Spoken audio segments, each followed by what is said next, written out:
हैं। एजेंसियों का इस तरीके से मोदी सरकार का दुरुपयोग करना अपने में सरासर गलत है, गैर लोकतांत्रिक है। कि जब हेमंत बिस्व शर्मा जिसके खिलाफ भारतीय जनता पार्टी ने कैंपेन चलाया वोटर स्कैम का, वो भाजपा में शामिल हो जाता है और सीएम बन जाता है, तब उसके खिलाफ कोई आवाज नहीं उठती। नीति शराब नीति को लेकर जो भी फैसले हो रहे थे वो दिल्ली के मुख्यमंत्री की जानकारी में हो रहे थे, उनकी इजाजत से हो रहे थे, उनकी देखरेख में हो रहे थे।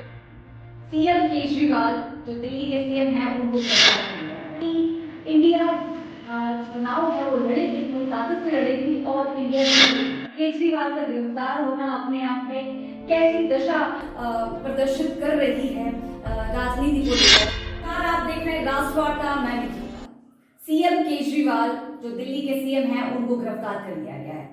नवंबर 2023 को उनको पहला नोटिस आया था, उसके बाद उनको 9 समन भेज दिए गए और आज उनको गिरफ्तार कर लिया। दिन गुरुवार 21 मार्च को प्लानिंग की गई थी, उनकी मीटिंग हुई थी, उसके बाद पूरी दबिश के साथ हुई केजरीवाल के घर गई, उनसे पूछताछ हुई, उसके बाद उनको गिरफ्तार कर लिया गया। जब समर्थकों ने उनका विरोध किया तो कुछ समर्थकों को भी गिरफ्तार कर लिया गया। आपको बता दें, जैसे ही केजरीवाल जी गिरफ्तार हुए, तमाम पत्रकारों ने बयान दिए, तमाम विपक्ष के ट्वीट हो गए उस पर था। हमारे नेताओं के साथ भी हुआ है, दिन में होता है, सवेरे आते हैं, बातचीत करते हैं, उसके बाद आप करें। इसका क्या ये कोई तरीका है कि रात को 1 बजे 2 बजे आप किसी के यहाँ जाके गिरफ्तारी करें? और जो पिछले कुछ समय से हम लोग देख रहे हैं, चाहे हमारे अकाउंट्स को फ्रीज करने की बात हो, हेमंत सोरेन के अरेस्ट की बात हो, केजरीवाल जी के अरेस्ट करने की बात हो, ये ईडी इसको केवल चुनाव के साथ जोड़ रहा है, इसका और कोई लेना देना नहीं है। एजेंसियों का इस तरीके से मोदी सरकार का दुरुपयोग करना अपने में सरासर गलत है, गैर लोकतांत्रिक है। कि आप किसी भी लोकतांत्रिक पार्टी का चुनाव के पहले गला थोड़ी घोंट सकते हैं। आप चुनाव लड़िए, आपको लगता है आपको केस करना है, केस करिए, लेकिन ये कोई तौर तरीका थोड़ी होता है।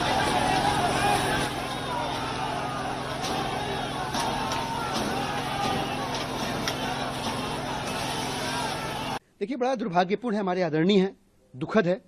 कई बार हमारे मन में पीड़ा होती है, चिंता होती है कि जब हेमंत बिस्व शर्मा जिसके खिलाफ भारतीय जनता पार्टी ने कैंपेन चलाया वोटर स्कैम का, वो भाजपा में शामिल हो जाता है और सीएम बन जाता है, तब उसके खिलाफ कोई आवाज नहीं उठती है। हमें तकलीफ होती है कि जब अजीत पवार, जिनके खिलाफ भारतीय जनता पार्टी ने तमाम तरह के 70-75 हजार करोड़ रुपए के स्कैम के आरोप लगाए, उसके ऊपर कोई आवाज नहीं उठती आदरणीय के मुख से, मुखार बिंद से, और वो जब भाजपा में चले आते हैं तब भी कुछ नहीं बोलते हैं। तो ये मुझे लगता है कि जो बर्ताव है ये बहुत पीड़ादायी बर्ताव है। मनीष सिसोदिया जी अरविंद केजरीवाल जी के राजदार हैं।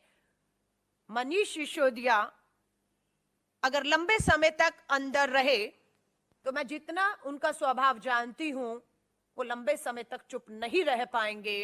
उनकी चुप्पी टूटेगी और उनकी चुप्पी अरविंद केजरीवाल की कुर्सी तक पहुंचेगी। क्यों? क्योंकि आपका नीति शराब नीति को लेकर जो भी फैसले हो रहे थे वो दिल्ली के मुख्यमंत्री की जानकारी में हो रहे थे, उनकी इजाजत से हो रहे थे, उनकी देखरेख में हो रहे थे। राहुल गांधी ने भी ट्वीट करते हुए विरोध जताया और कहा कि इंडिया चुनाव है वो लड़ेगी, पूरी ताकत से लड़ेगी और इंडिया जीतेगी।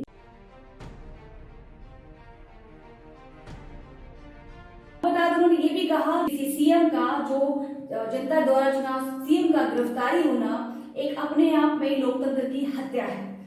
आपकी क्या राय है इस पर? केजरीवाल का गिरफ्तार होना अपने आप में कैसी दशा प्रदर्शित कर रही है राजनीति को लेकर? आपकी क्या राय है, आप जरूर बताएंगे। और देखते रहिए राष्ट्रवार्ता, मैं